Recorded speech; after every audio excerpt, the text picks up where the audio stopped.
Today we're going to talk about this, which is a dual 20 volt power supply. And I know there's lots and lots of dual power supplies around. I built one because I have some, I think, very exciting projects lined up, and I really needed a dual, very low ripple power supply output ripple power supply. Didn't care so much about high current handling capability. If this was going to put out an amp or half an amp, that would be perfectly fine with me.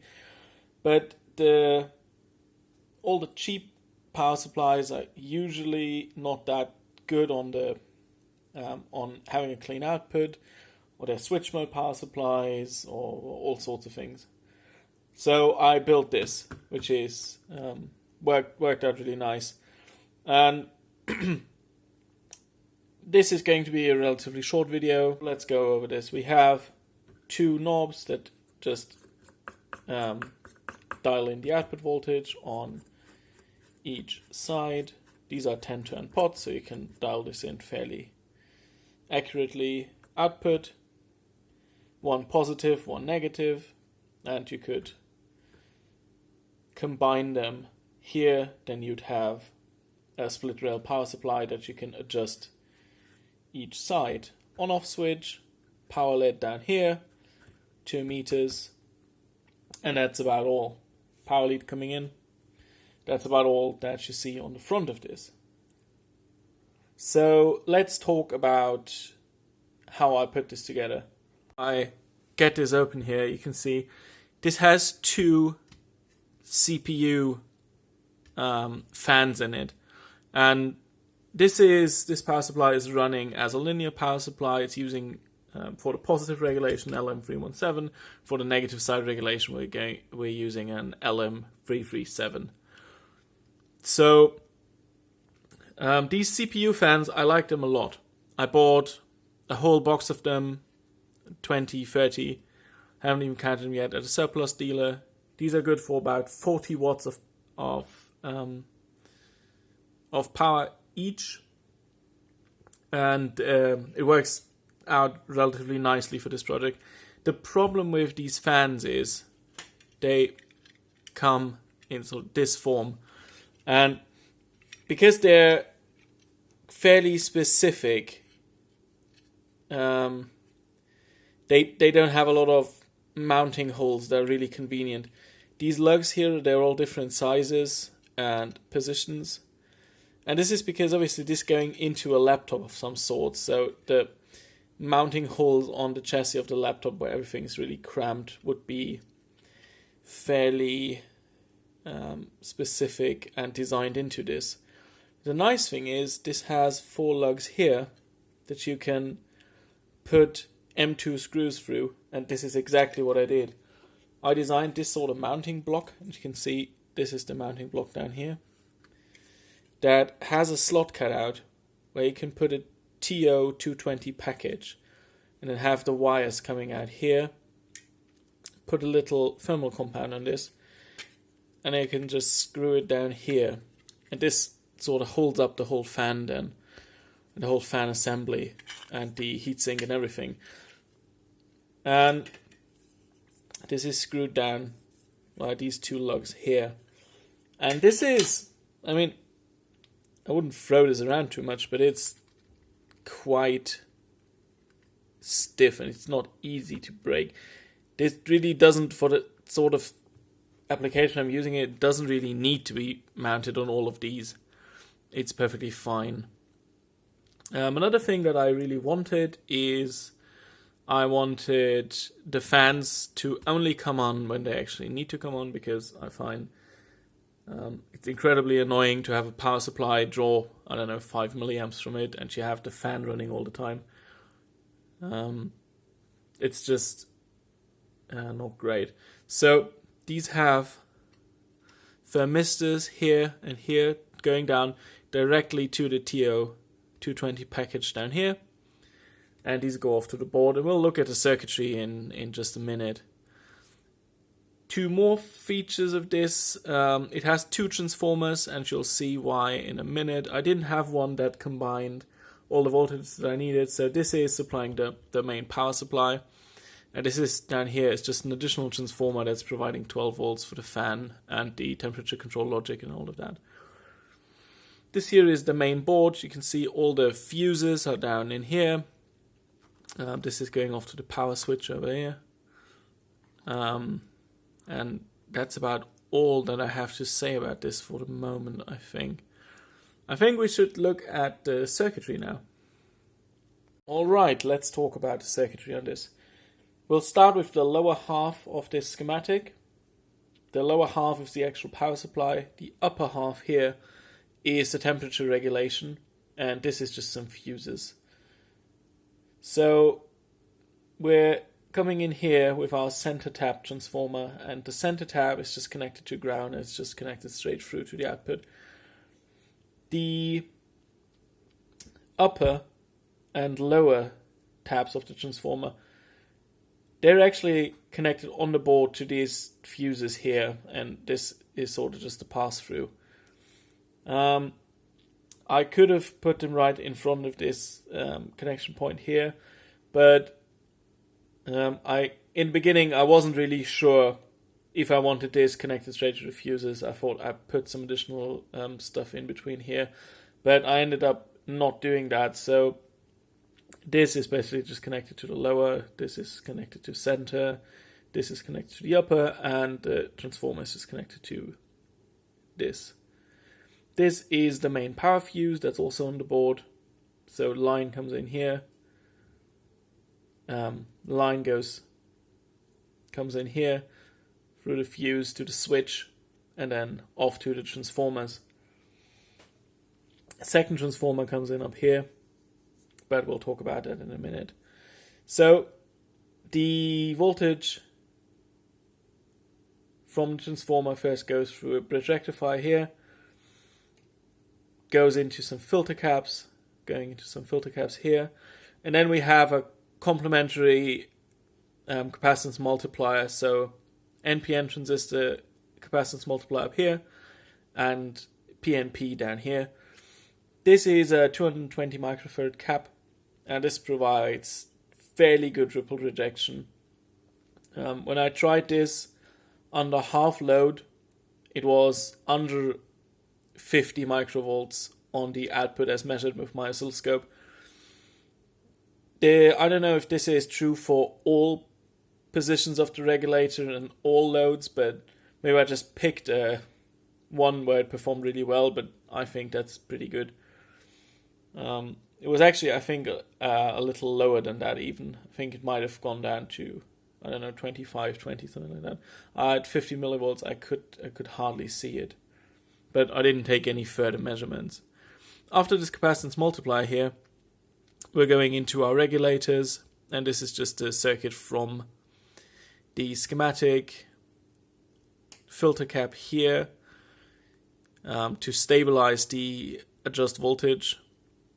Reverse protection diodes. This is also 220 microfarads, and this causes the whole supply to be a little laggy when you adjust the voltage, but it improves the power supply performance a lot. And I don't mind voltage rising lower when I dial it up. I mean, you're pretty limited in how fast you can turn it up with the 10 turn pot anyway.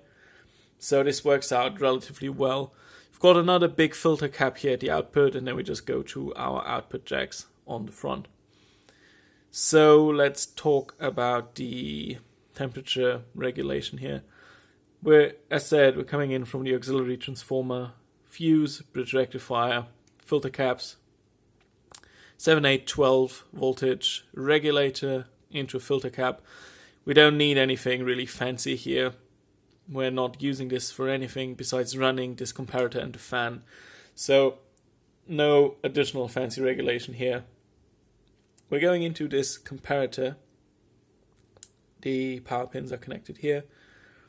And then we also have an adjustable pot where we can basically set this voltage here that's going to compare it to. And the non-inverting input here is coming from voltage divider, where the lower here is 100k and the upper is two 100k thermistors in parallel. So what this means is each of the thermistors, when heated up enough, will change the voltage in a way that this will turn on. And it's because they're in parallel, it's sort of a sum parameter of temperature. So if one of them gets really hot, it will turn on both fans. But if both of them sort of get to medium temperature, it will also turn on the fan. And when this happens, you can decide when this happens by turning this trim potentiometer. This is basically all that is, and this is set empirically. So what I did, I just connected a load to one of the channels and then sort of tweaked it to the sort of temperature I thought was right. And then I connected a load to both of them, checked if it was still okay, and to the other one, and it works out pretty well. It turns on the fans at about 50 degrees Celsius, and I think that's a good level. Because the LM393 that I'm using here is an open collector device, we have a little resistor of 1K here that feeds this transistor if this is not closed. And this here just feeds the fans, and that's all that is to it. I've got a second comparator here. I just tied this to ground. And that's about all for this circuit, really. If we look at this circuit board again, with the benefit of knowing what's going on in the circuit, you can see these are the two transistors for the capacitance multiplier. They don't get hot at all. They're dropping very little voltage, so they're not getting very hot at all. And this is also why it's sort of okay to place it next to this capacitor. Although, if I would do another run of this board, I'd see if I could get it over here a little bit more. Or maybe even fold it down after placing these two lugs a little further down here. But it's fine. It works out alright. If we get this cable out of the way here, which is the power cable, the power cable that goes to the switch, we can see the transistor for the fan down here, regulator for the fan, all the fuses, rectifier. This is the trim pod that you adjust to set the temperature that it's going to turn on the fan. And then down here we'll just have this big bunch of cables is going up to the regulator. So it's going up here, providing these the fans and the regulators with power. And I think that's about all that I can say about this board, besides the bridge rectifiers down here. I think the last thing we should look at is this power supply working. You can see I just had it on. It's slowly draining the capacitors down. So if we turn this on, you can see power LED comes out on here, and we can dial in whatever voltage we want. It goes up to about 20 volts, a little bit more. And you can see the sort of speed you can turn the 10 turn potentiometer at matches the speed the regulator is keeping up fairly well. See, this is not the fastest to respond to changes, but you can't turn this potentiometer much faster than this anyway, so that's fine. And it gives you very good